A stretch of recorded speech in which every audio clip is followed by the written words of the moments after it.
Okay, uh, this is about my service learning.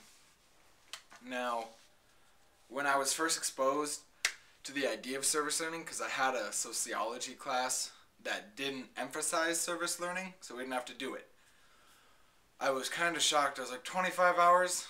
I don't know where I'm going to get that in my schedule, because I work and have many other things going on that it was going to be hard to do. But I ended up finding something that did work into my schedule that I could do, and I really just had to take time off of work to do it. I went to Hutton Express, Hutton Elementary School. Hutton Express is the after-school program where kids that's parents need to work, both work. Their kids can stay there, and when they get off work, they come pick them up. And honestly, when I was going through all the orientation processing,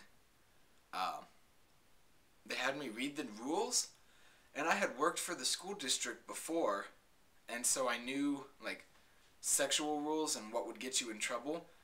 But just in 2 years' time, and I was doing something different. I was working with teachers, not the express system, but I would imagine the rules would be the same.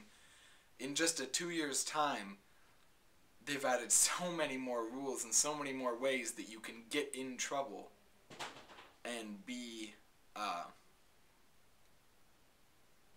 thought of as sexually molesting a child, basically.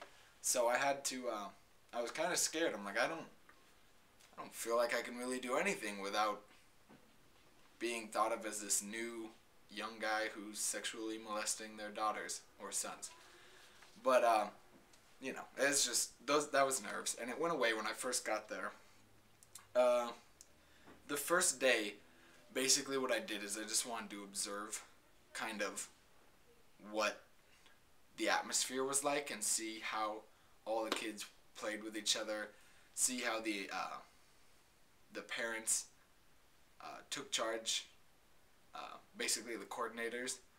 I had three. One was Tracy, one was Chad, and one was Stephanie. Stephanie was in charge, and I wanted to see how they basically reacted with the kids.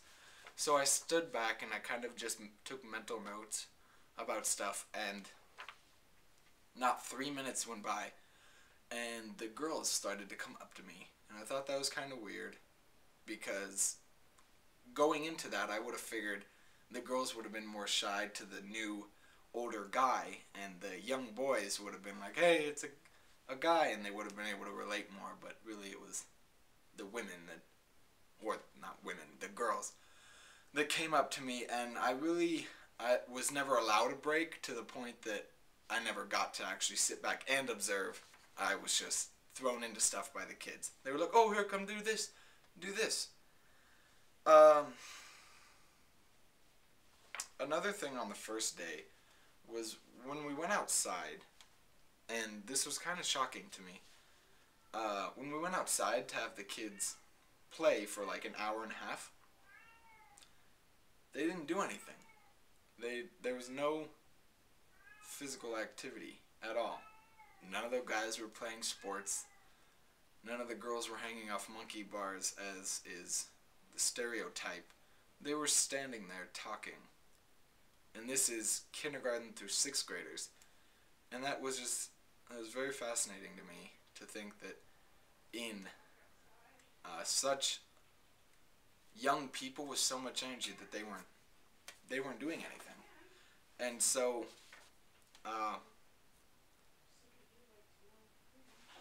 that was just a mental note that I made. But another thing I did notice with the kids was that not their tolerance, but basically how they react to the world is so much more hardened, and they're so much more aware. Like, these elementary kids are as aware as I was in middle school, or even early high school, about social subjects, such as, for an example, but not this is what actually happened, they would know about weed and pot and porn. I didn't know what any of that was when I was that young. So it's weird that our society is exposing all these kids to these drastic things, I basically think.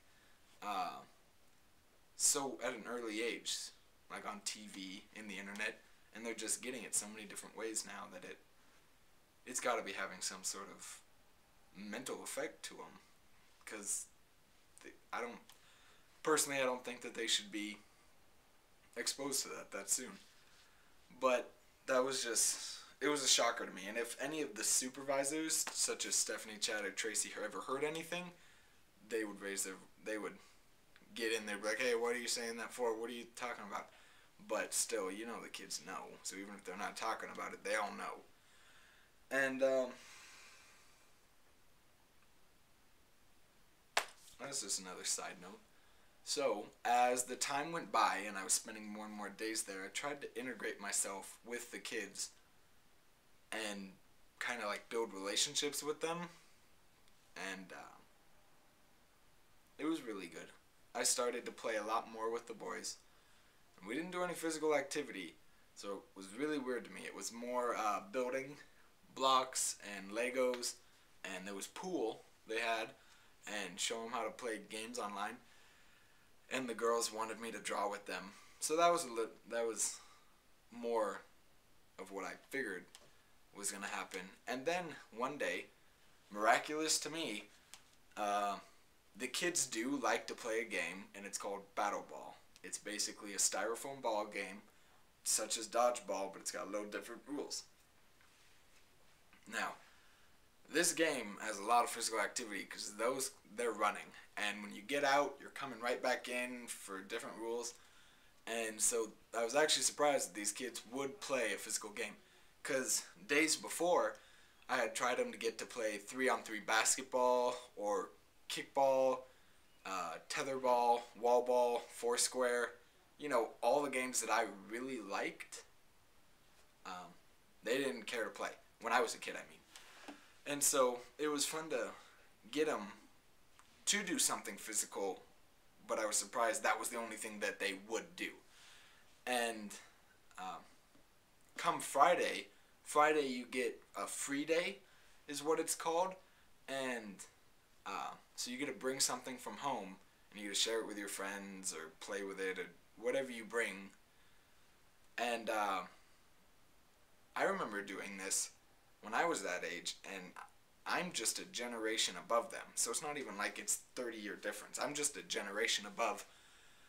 In my generation, we brought footballs and stuff from home, and those were really cool to bring. And then the big kid that was hanging out with us, such as me for them, would throw it as far as he could, and we would all stand out really far away and try to catch it and then bring it back to him, and that was cool. But what all these kids bring is their playing cards, like Yu-Gi-Oh! And Magic, it's strategy game cards, and their DS's, which are handheld portable video games. And for 3 hours straight, these kids would play video games. And I was just, that's when you're with your friends, you just want to play video games. So I was really shocked by that. And another thing I was kind of disappointed in was our school district's nutrition stance. They want to be healthy, but nothing that they were feeding the kids was healthy. And you would have chocolate milk with chocolate cereal, with jelly string things that were basically sugar, and juices that were basically sugar. And they would be like an apple and a banana in the cart, but no one took them. So there was something healthy, but it was never taken.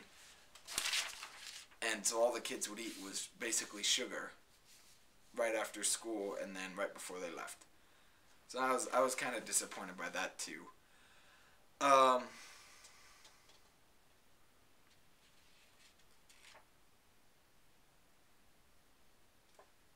With the kids, since I'm physical myself and I'm health conscious, I kind of beat it into them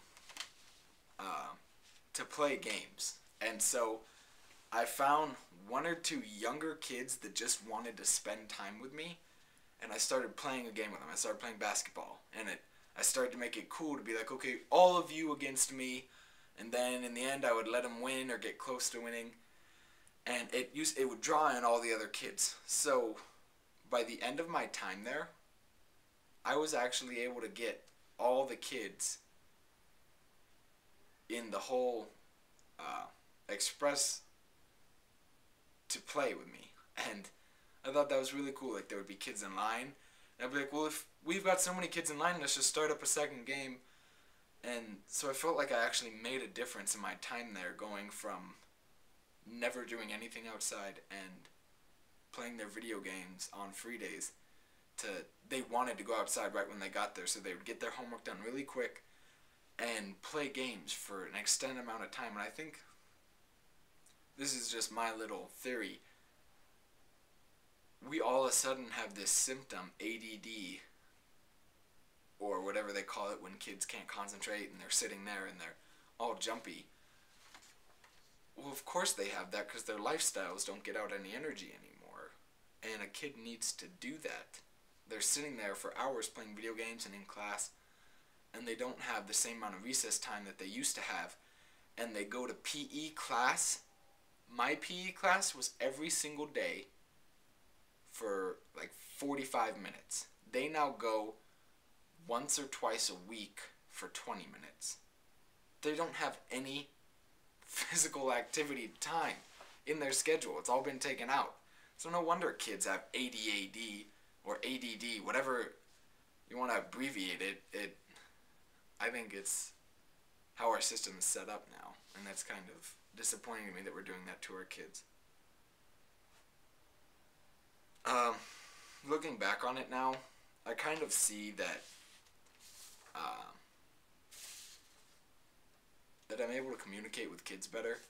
Like, I did some of this work a while ago, and I was a little younger though, so I wasn't really communicating with the kids as much as I was the teachers to see how they went about things. But with this, I concentrated on the kids, and I didn't give much time to the supervisors. I was like, oh, I'm not really here for you, so I'm not really going to communicate with you much. Like, I would be nice with them, but I wanted to spend time with the kids, and by the end of this, I feel like I actually can communicate to a child easier by informing them what I want from them without it coming off as mean, and being able to solve problems between kids, because these kids would fight on a daily basis, and they have to spend the whole year with each other, so every morning and every night. So you can't just be like, well, just get over it, because these kids can't just get over it. They have to spend this much time with each other. So I feel like I was able to problem solve with these children a lot easier by the end of it, because I was able to adapt to their state of thinking, if that makes sense. Because they don't think logically, because they're kids. So to go from thinking logically, you have to be able to turn that off and think as a child to fix their problems. And I think I'm better at being a mediator now with children and kind of understanding where children are coming from, or if they do something, what it can supposedly mean. All in all, I was really happy with my service learning time. Of course, I didn't want to have to try to fit it in, but now that I've done it, I'm very pleased with what I got out of it.